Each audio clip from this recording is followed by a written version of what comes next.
So, hi guys! Welcome back to my YouTube channel. So, for today's video naman ay gagawa tayo ng reaction video dito sa ating inaabangan. Ito po ang ating Roja at napakaganda nito dahil sobrang gagaling ng mga gumaganap dito lalo na sila Donnie Pangilinan, Maymay Entrata and si Kyle Echari. At sila po ang nagbibida rito.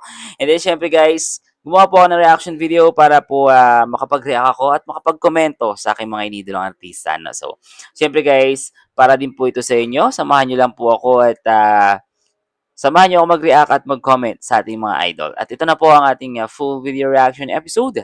Ito po ang ating Roja. So, let's go! Guys, let's go!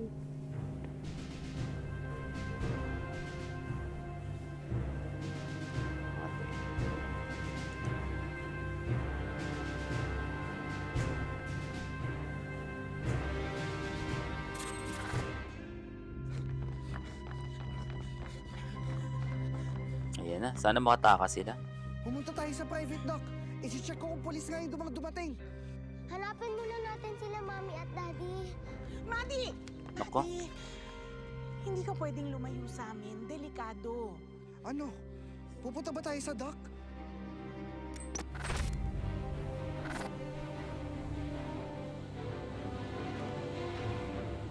Ito na yung mga pulis, pulis-pulis, mga guard-guardan, kunyari.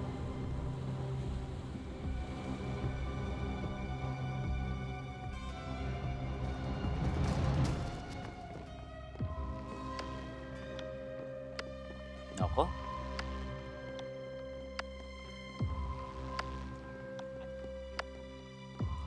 Welcome to the flyer, sir. Maraming salamat. Magandang hapon, sir. Magandang hapon din. Ruben Bonifacio, Head of Security ng La Playa Roja. Lieutenant Teresa. Ay. Mga nagpanggap, no? So dito sila mukhang na-alerto na sila dahil syempre may mga pulis na nagsabi sa kanila lalo na yung hepe. Alam ko hepe ba 'yon o basta yung mataas na opisyal na contact ni Uno, no? Para maharang yung mga pulis or yung mga mag-iimbestiga. Ganda ng mga tattoo nyo ah. Sir, parte po ng kultura ng isla. Simula bata pa lang kami. Ganun ba? Hindi ho kami na-inform na dadating kayo. Anong sadya natin? I-check lang namin ang resort. Bakit? May nangyari daw alleged kidnapping sa San Martin. Nanggaling daw dito ang mga biktima. Nakatanggap din ang opisina namin ng isang tawag mula daw sa anak na may-ari ng resort na ito. At may nangyari daw na hostage taking sa lugar na ito. Hostage taking? Seryoso kayo, sir? Wala pong nangyaring hostage taking dito. Nakikita niyo po naman, napakatahimik na eh. Kailangan para namin i-check ang lugar na ito. SOP lang. Pwede ho bang makausap namin yung tumawag sa presinto namin? Si Liam Roja.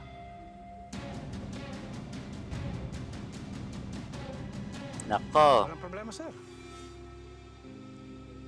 Tara na po.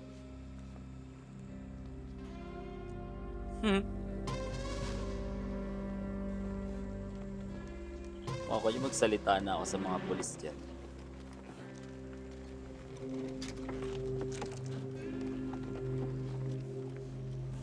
Halatang no? Hindi mapagkatiwalaan. Kung ako sa kanila, no? Total marami naman ng pulis dyan at saka siguradong naka-alerto na yan. Dapat dapat magsalita na rin sila, no? Para kahit papaano matulungan sila, guys.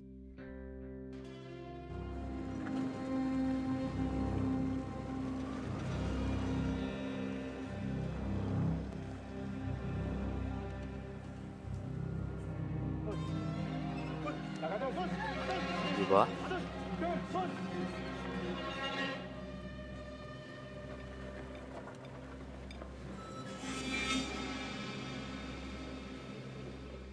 Assignment kayo. Teka lang. May dadala? Tagay mo na. Hindi ka sila sasaktan! Kaya naman tayo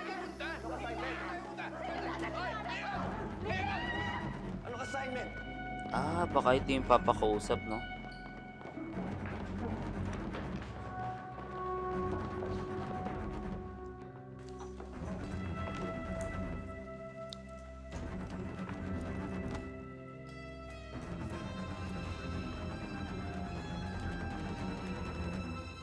Sabi ni Uno, hindi na daw natin kailangan nagmukhang clowns.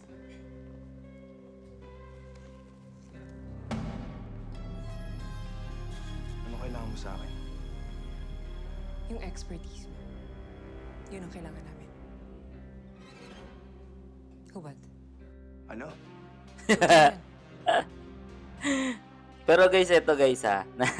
Natutuwa lang ako dito sa ano, sa mga tauhan ng Roja dito sa isla, no? Kasi alam niyo yun, yung pinipilit nilang ngumiti kahit takot na sila.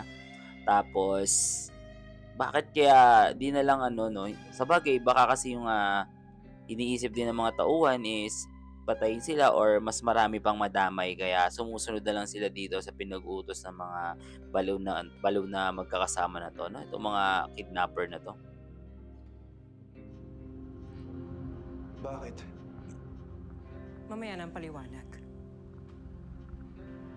Hubad.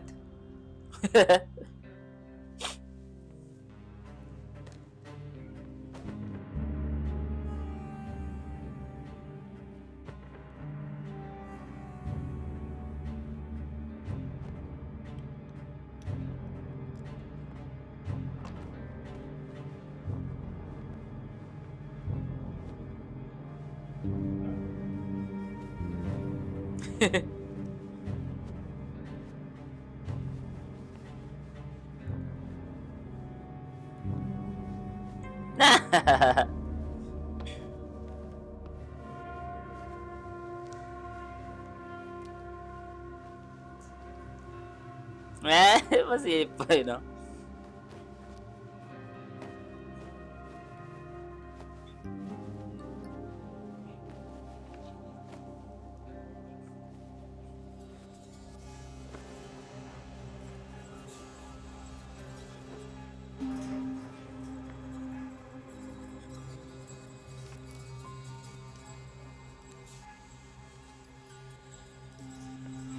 Siyempre nakakawin niya na yan.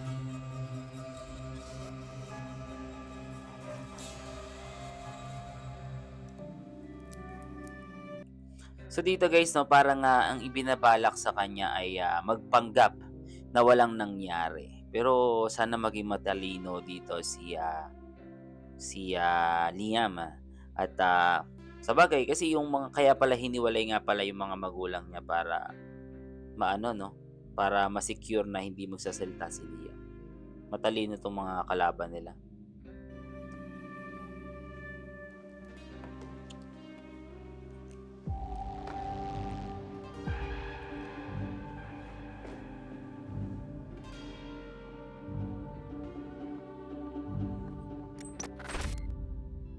Si Sir Liam kasi, boss, bukod sa anak siya na may-ari, siya rin kasi head chef dito sa resort. 12 o'clock na eh. Tanghalian na sir, siguradong busy yun. May konting katanungan lang kami. Sinisiguro ko na hindi makaka-apekto sa trabaho niya. Walang problema, sir. Kung gusto niyo, sir, habang iniintay natin si Sir Liam, pwede naman tayo umikot-ikot muna. Ay eto. Pwede akong biulay sa inyo. Checkin ko lang yung mga pulis na dumating. Olsen, dali mo sila sa supply room. Hindi naman kita hayaang mag-isa ulit. Masiligtag to. Sige na!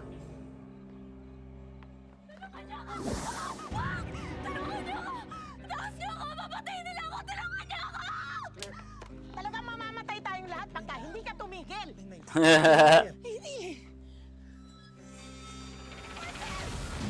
Oh my God.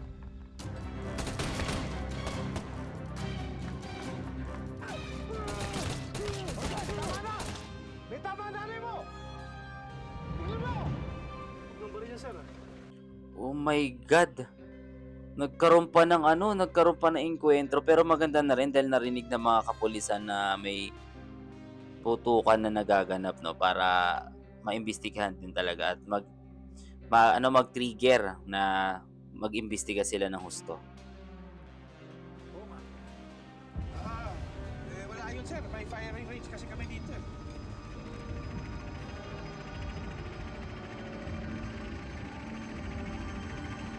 Alam nito na nagsisinungaling.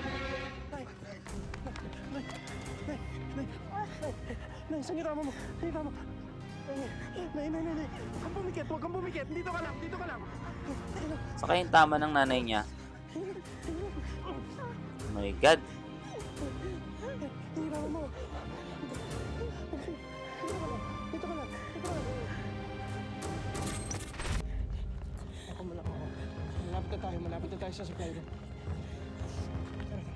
Dito na tayo. Oh.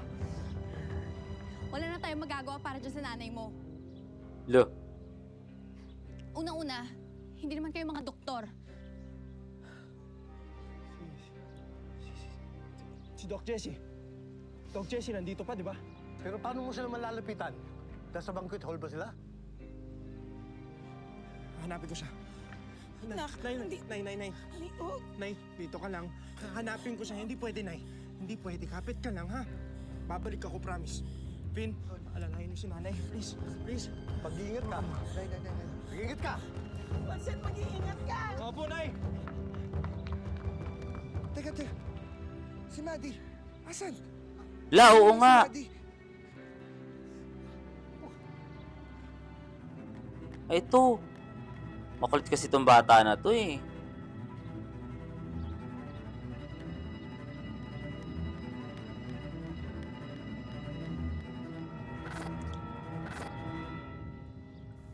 Kim, pinalambot mo na ba yung mga ribeye steak? Hindi pa po, Chef. Bilisan mo ah. Sige po, Chef. Guys, double time tayo. Ay, pati sila, sila Luna is pinagpanggap nila na kunyari busy ang lahat para para kunyari nagluluto talaga sila, pero sa likod ng pagpapanggap nila is may karumal-dumal na nagaganap, which is yung marami nang namamatay na inosenteng tao dahil sa mga kidnapper. Ang galing dito ni Maymay, guys. Galing ni Maymay, no? Bagay sa kanya talaga yung pagiging chef. Tagal-tagal mo eh.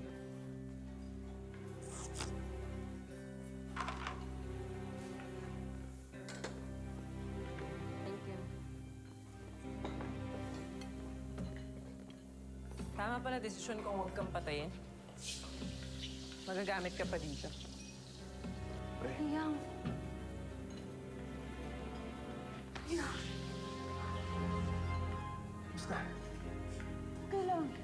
Chef Liam. Mamaya na yan, wala tayong oras. Takpan mo yung magandang mukha.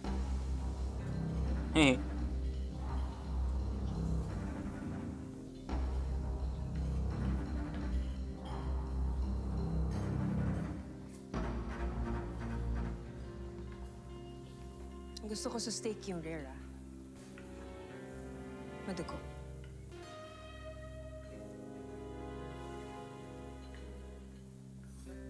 Sarapan mo.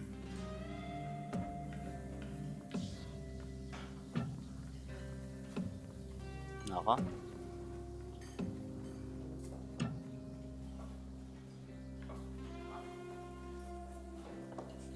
Ba't parang kinikilig ako sa kanilang dalawa? Sinabi naman kung ano yung sauce. Classic ba sa ribeye? Walang sinabi, pare. Okay, team. Listen. Sa tingin ko, tawag dito, may binabalak si Liam, no? Na para iparating dun sa mga pulis kung ano yung nangyayari dito, no? Sa gantong paraan ay dapat talaga maging matalino sila para hindi sila mahalata ng mga kalaban nila kung ano yung ipaparating sa mga kapulisan. Ito yung na-excite ako kung ano yung gagawin nila. Gagawin natin sa steak. Perfectly charred sa labas. Rare to medium rare. 6 slices. All the way across the grain. Understood? Yes, chef! Go! Ano kayong gagawin nila? Nakakahiya naman sa inyo, sir. Pumunta pa kayo rito. Wala naman nangyayaring gulo. Walang problema. Naniniguro lang kami. Parte ng trabaho namin to. Tama. Welcome to La Playa Roja, sir.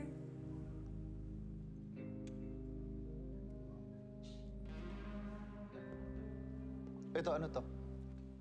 Banquet hall naman yan, sir. Gusto niyo po silipin? Sige.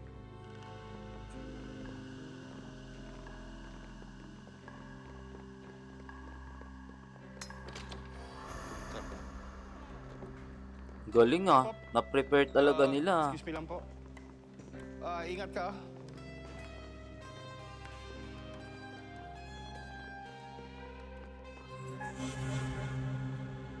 Ano Ah, nangyari dyan? May debut dito kagabi, sir eh. Halos lahat ng guest kagabi, lasing na eh. May isa sa kanila, inakyat. Ayan, nahulog. ang kulit nito. Dito sa isa na to, dito sa isang itong holdapper na to, sa ano ni parang si Dos ata to eh. Parang ano no, parang alam mo yung mapaghahalataan mo na meron siyang itinatago. At saka buti na lang itong isang pulis na to, sana talaga maisip niya na bakit ganto masyado tong umasisa sa kanila or ganto siya umasis, no? Dapat talaga ano eh, mahalata niya.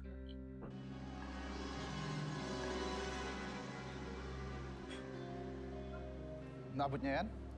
Yun nga, sir, hindi namin maisip paano niya nagawa eh. Pero opo, sir, tapos yan, nahulog.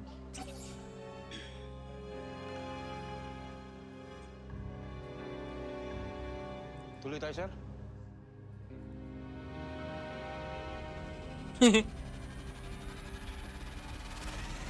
Sige. Ito po.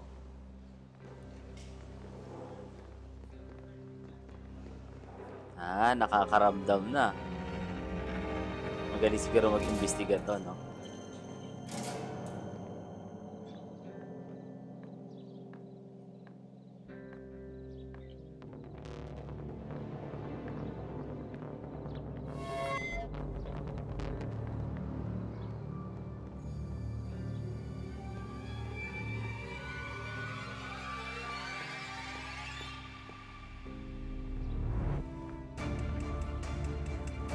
Sana mahanap niya yung doktora para maayos yung ano, magamot yung nanay niya.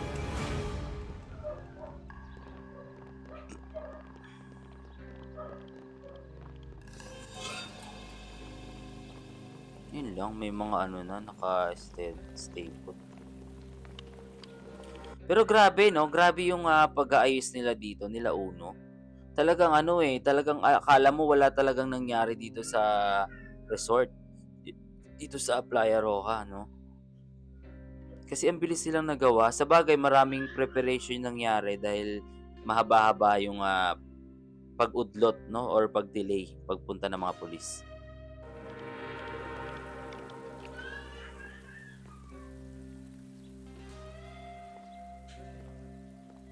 Happy anniversary, sweetheart.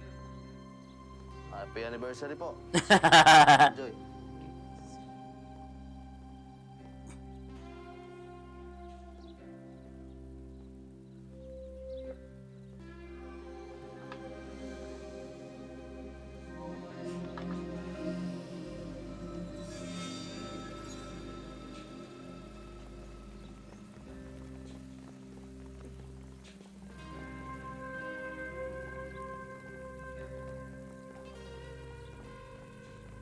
Parang kakaiba, no? Binabati sila lahat. Ay, ito.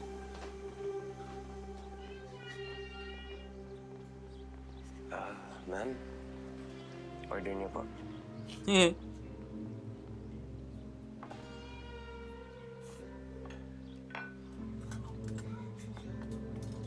you. Si ano? Yung mga waiter nila, ano, no? Yung mga mismong mga hold-upper din. Si Mama muna. Nakita mo ba? For sure nakapag-ransom na yun. Iniwan na tayo. Hindi niya gagawin yun. Hindi lang talent ang turing niya sa atin. Para rin tayong mga anak. Ito yung ano, ito yung tawag dito, parang yung, tawag dito, nalimutan ko yung nangyari sa kanila that time, pero malaki yung, posibilidad na sila yung ano, puwedeng sila yung magsalita sa mga pulis. Pero sana gano'n yung mangyari. Think so? Sa ganitong sitwasyon, palagay mo, tayo pa rin iisipin nun? Bakit ba kasi hindi nila kukunin yung ransom sa atin? Para makaalis na tayo dito sa freaking pyro na to. Ikaw may pang-ransom. Paano kami? Hindi naman ganyan kalakikita namin. Basta, naniniwala ako, hindi tayo pababayaan ni Mama Ona. Sige, asa ka pa?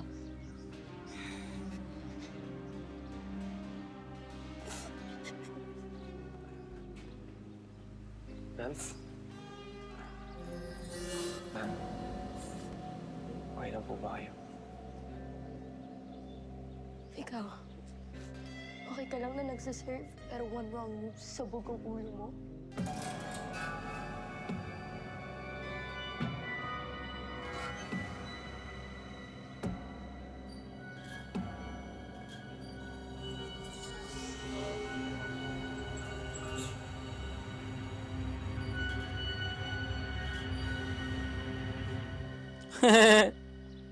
Yung ano, siya din.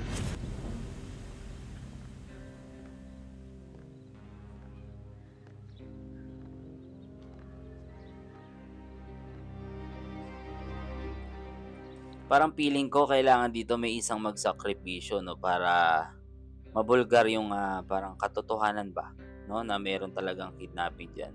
'Pag dito may isang, tao na nagpakabaliw at, talagang nag-ingay, dun mapapatunayan 'no?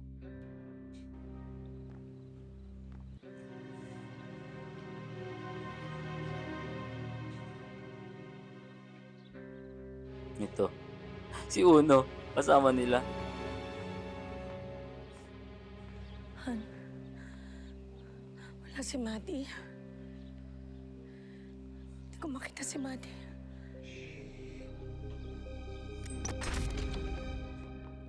Ito yung nangyari. Ito na yung nangyari, papakita na.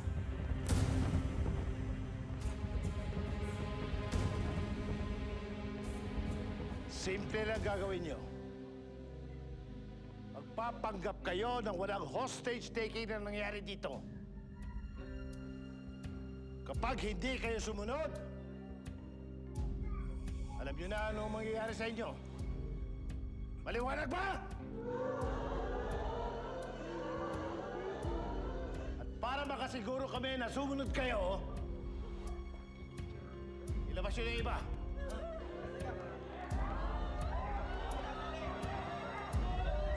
Ako? Ilabas nyo.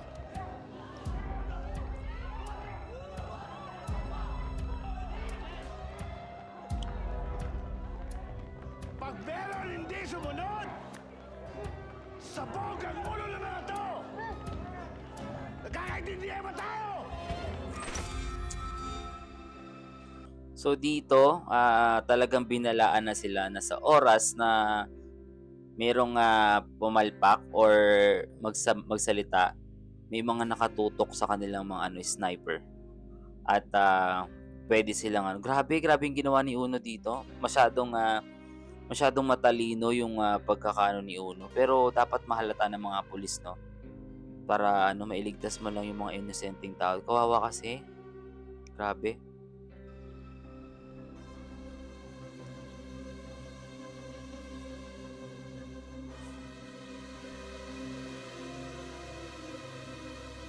Lakad lang.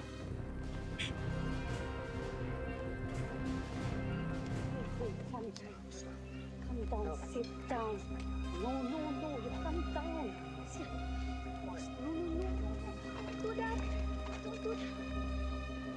Hala.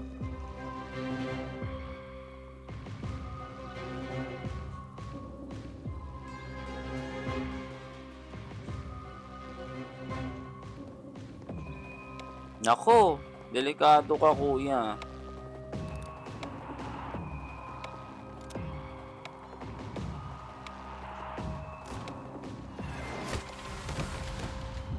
Yan. Nasampulan.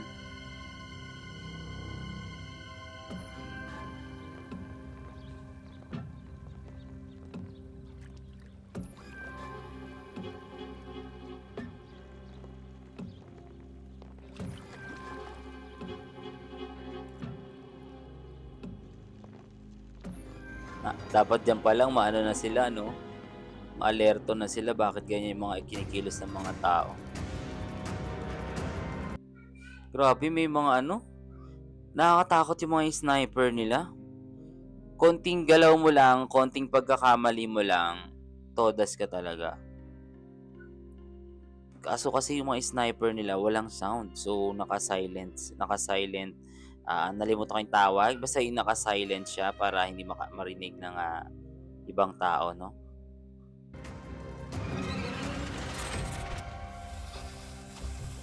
Sarap. Ano kayang gagawin niya 'no? Ay, baka lalagyan niya ng ano 'to.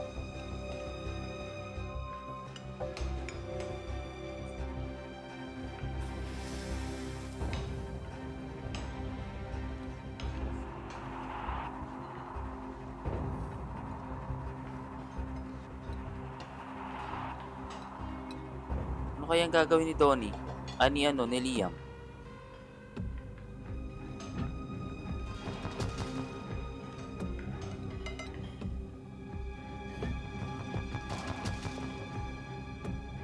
Hindi niya ano 'no, hindi mahuli ni ano, kung ano yung itinutukoy ni Liam. Guys, dito sa gagawin ni Liam mukhang, parang need help yung gagawin niya. Sana ito yung ma-serve nila dun sa mga pulis.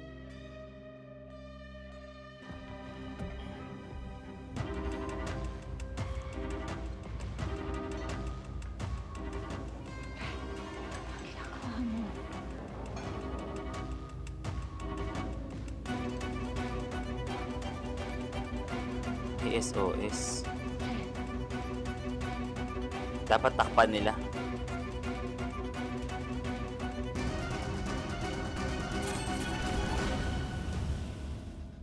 Wala nangyayari dito. It's very quiet.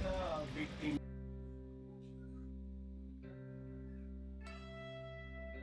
Kayo ng puso. Bakit hindi si Chef Liam ang nag-serve sa atin? Kung ano man yung iniisip mo, time out muna tayo. Kung namin napapahangak. Mr. Liam, may nangyayari daw ng hostage taking sa lugar na ito. Ano pa talaga yung plano niyo sa akin? Nakawalan mo na sila. Pati yung mga staff, wala silang kinalaman dito. Wala silang ibabayad sa inyo.